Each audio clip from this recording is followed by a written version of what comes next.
I'm responsible for all of the sound during production. So I'll be the person that looks after crewing of the film, for all of the different units that we might have during production. I'll be responsible for recording on the main unit and deciding how the production sound is recorded. My role in production is merely to capture their performances. If there's actors, there's effects, there's whatever's happening on set, I have to get a good recording of that for sound, which then gets provided to my colleagues in post-production, who will assemble the final track from that. But also to record things within the environment, sound effects that you think will be useful editorially or creatively. At the end of the sound process, there's been editorial before I receive the sound, but you're ultimately, with a colleague, typically there's one or two of you involved. The responsibility is to deliver the final soundtrack for the film. So it would be a combination of typically music, dialogue and sound effects. First thing is that I'll get a script. I'll read a script and I'll do some work on that, breaking it down, deciding how, what it means to me for sound, what needs to be thought about. I'll then have meetings with the director and we'll talk about what his vision is about the film. Then probably we'll start to scout locations. And scouting locations is a valuable time. That's when you're all together. You're together with the DP, the director, the production designer, key people of the film, and you start to talk about what's going to happen on each of those locations or those sets. And the director will talk about shots he wants to do, what he's got in mind. The only thing that's consistent day to day generally is breakfast. Even the lunches aren't always predictable, but the work is always different. After 3 decades in the job, there's a lot of things that we do that we've done before, but it's always different. Every day is a new invention of our work. You're shooting multi-camera now, generally.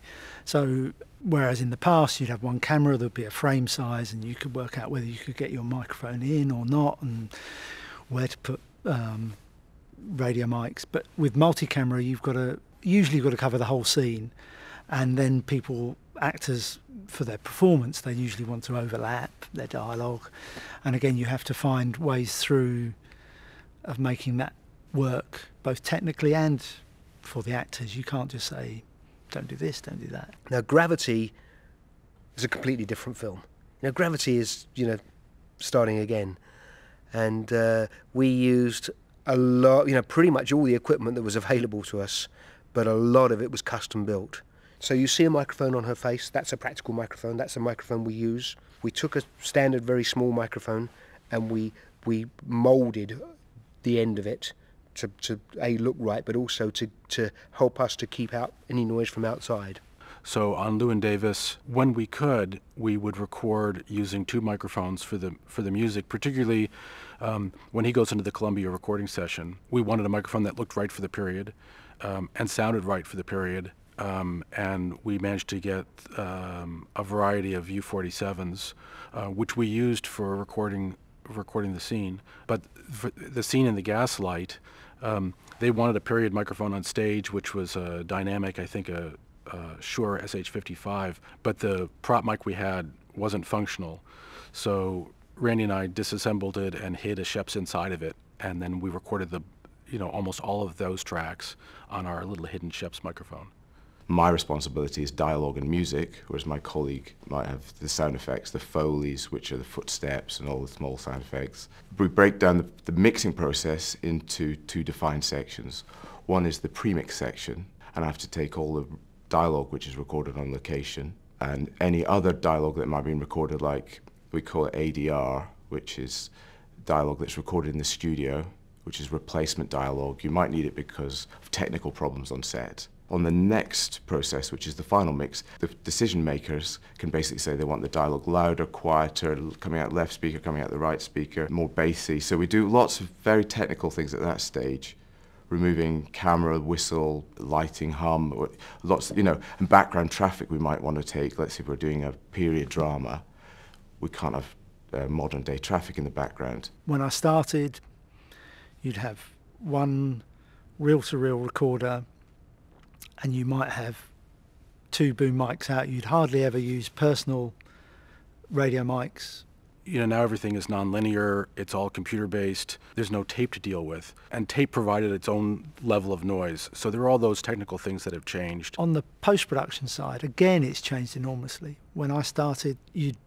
physically run the sound with this is me doing a sort of a mime of the pixing, and you'd find where the sound you wanted was. You'd mark it with a bit of Chinograph, you put that against the picture, and you might combine it with one or two sounds on top of that, but often you'd have to guess what they sound like together because you sometimes only could hear two things at once. And now on Rush, when we put all our tracks together, so that's the whole team, the other effects guys, the other sound designer, guys doing the atmospheres, all the feet. I don't know, it was hundreds and hundreds of tracks. And you can hear them together as well. The question that people always ask me is what do you need to succeed at being a sound mixer? I think I would always say be a filmmaker that specialises in sound rather than the sound person that specialises in film. A keen interest in all aspects of filmmaking, I think, is essential for any particular department. See what other departments are available. That's my first advice. Then I recommend working with people who know what they're doing. Experience is everything, but if you can share in somebody else's experience, then it saves you a lot of time making the mistakes for yourself.